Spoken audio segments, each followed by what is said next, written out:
नमस्कार विद्यार्थी मित्रांनो, एक अतिशय महत्त्वाची अपडेट मी तुमच्यासाठी घेऊन आलोय की आपली जी आता परीक्षा 5वी आणि 8वी साठी होणारी जी स्कॉलरशिप एक्झाम होती, ती आता पुन्हा एकदा 4थी आणि 7वी साठी जी आहे ती पूर्ववत करण्यात आलेली आहे.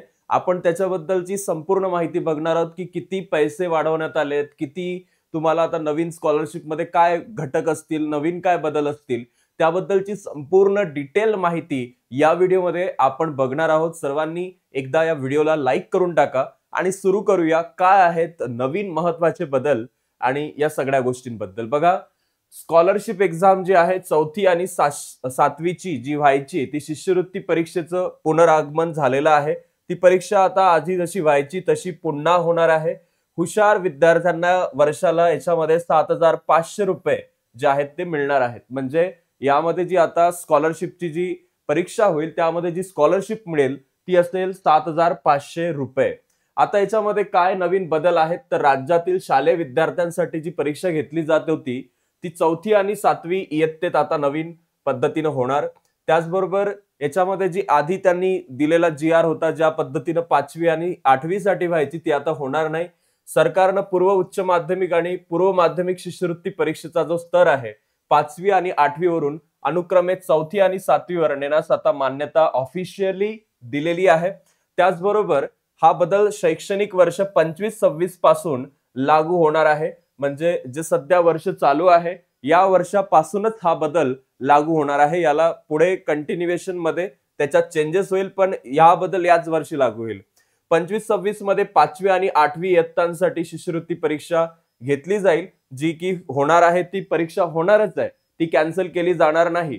पण याच्यामध्ये या विद्यार्थ्यांची जी परीक्षा आहे 4थी आणि 7वीची ती पण घेतली जाणार आहे. त्याचबरोबर एप्रिल किंवा मे महिन्यामध्ये 2026 मध्ये कोणत्याही रविवारी ही परीक्षा जी आहे ती आयोजित केली जाईल. त्यामुळे याची तारीखही त्यांनी आपल्याला ऑफिशियली ते कोणत्या दिवशी होईल हे आपल्याला सांगितलंय, कोणत्या महिन्यामध्ये होईल त्याबद्दल माहिती दिली आहे. या परीक्षांचं नामांतरणही करण्यात आलेलं आहे. आता पूर्व उच्च प्राथमिक शिष्यवृत्ती परीक्षा आणि पूर्व माध्यमिक शिष्यवृत्ती परीक्षा ऐवजी तिला अनुक्रमे प्राथमिक शिष्यवृत्ती परीक्षा 4थी आणि उच्च प्राथमिक शिष्यवृत्ती परीक्षा 7वी अशी नवीन नावं देण्यात आलेली आहेत. ही एक तुम्हाला माहिती असली पाहिजे.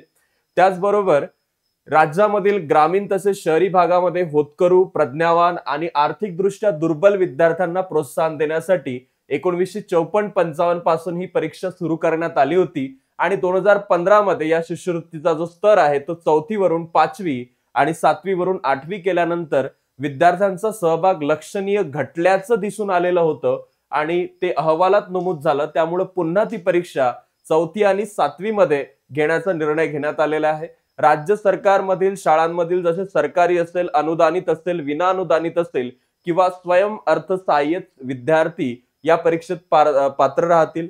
सीबीएसई, आयसीएसई आणि इतर अभ्यासक्रम राबवणाऱ्या शाळांनाही अटींसह सहभागी याच्यामध्ये आता होणार आहे. तर सीबीएसई, आयसीएसई चे विद्यार्थी पण त्या शाळांना काही अटी जर त्यांच्या पूर्व हे झाल्यात तर ते पण यामध्ये विद्यार्थी असतील.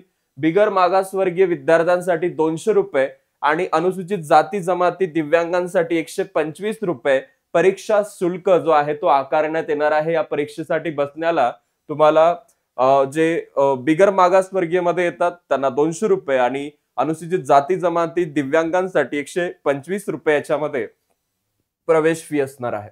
त्याचबरोबर शिष्यवृत्तीच्या रकमेतही सुधारणा करण्यात आली आहे. 4थीच्या विद्यार्थ्यांसाठी प्रति महिन्याला 500 रुपये म्हणजेच वर्षाला 5,000 रुपये, तर 7वी साठी प्रति महिना 750 रुपये म्हणजेच वर्षाला 7,500 रुपये शिष्यवृत्ती मंजूर करण्यात आली आहे आणि दोन्ही शिष्यवृत्त्यांचा कालावधी प्रत्येक 3 वर्षाचा असणार आहे. ओके, तर या दोन्ही शिष्यवृत्त्या 3 वर्षांसाठी तुम्हाला ज्या आहेत ते दिल्या जातील. त्याचबरोबर याच्यामध्ये हे जे सगळे नवीन बदल आहेत ते तुम्हाला आय होप की समजलेले असतील. यामध्ये तुम्हाला काही अडचणी असतील तर कमेंट बॉक्समध्ये सांगायला विसरू नका.